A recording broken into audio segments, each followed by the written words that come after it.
Assalamualaikum warahmatullahi wabarakatuh. Selamat siang.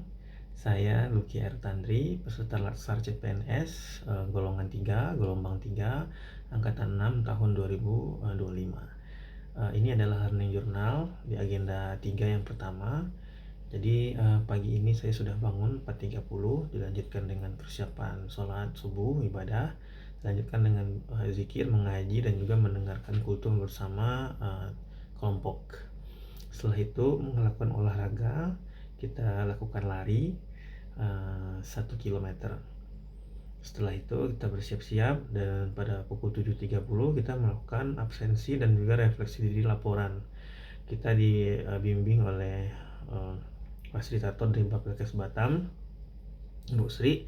Beliau menanyakan tentang absensi dan juga membimbing kita untuk persiapan bimbingan dengan tim Latsar CPNS dari pusat.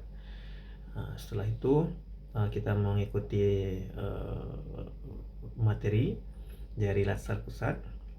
Setelah itu setelah pembelajaran materi, kita melanjutkan pembelajaran kembali dengan fasilitator kita, yaitu Bu Artati.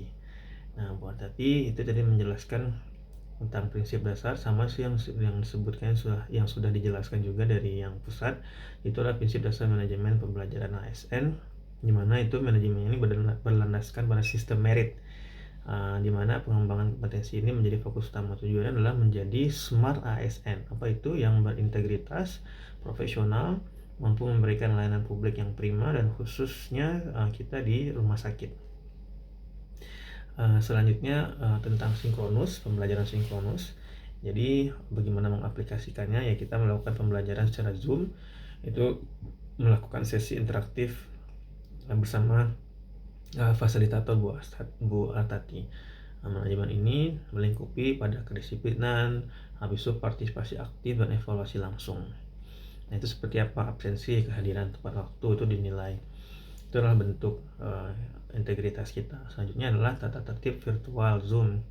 Jadi kita mengikuti dengan on cam, tidak boleh ini. Habis itu juga menggunakan latar belakang yang benar, menggunakan pakaian yang sesuai aturan, dan juga menjaga ketenangan selama sesi. Termasuk juga ketika ingin pergi ke kamar mandi, itu tidak boleh bilang toilet. Gunakan bahasa yang baik.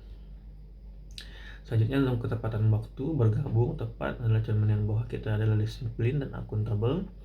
Selanjutnya manajemen partisipasi, ya, keaktifan kita akan dinilai nanti oleh fasilitator, memberikan pertanyaan, memancing diskusi, atau memberikan komentar. Keaktifan ini adalah bentuk dari nilai adaptif dan inisiatif dan juga kompeten.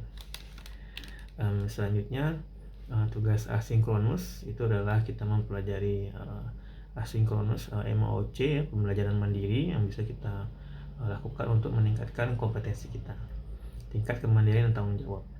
Selanjutnya di rumah sakit kita bisa memberikan penerapan manajemen ASN yang berorientasi pelayanan prima, yaitu memberikan pelayanan yang baik dan memuaskan kepada pasien.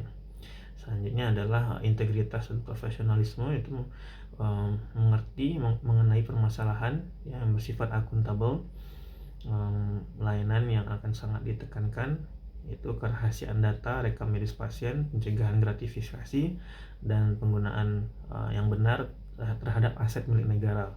Itu dijaga, bertanggung jawab. Setelah itu kompetensi tidak hanya masalah klinis kita sebagai seorang spesialis, tapi juga masalah kompetensi terhadap dunia digital. Kemampuan kita untuk bersikap adaptif, ya, mampu menyesuaikan diri, belajar dengan cepat terhadap teknologi informasi yang berkembang di rumah sakit, seperti sistem SIM-RS, ya, sistem informasi manajemen rumah sakit, atau sistem IRM, ya, Electronic Medical Health.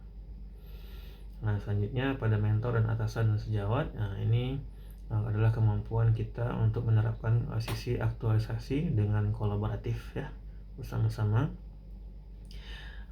mentor, mengawasi, membimbing, dan memastikan nilai-nilai yang dipelajari benar diterapkan dalam pekerjaan sehari-hari. Nah, demikian dari saya, terima kasih.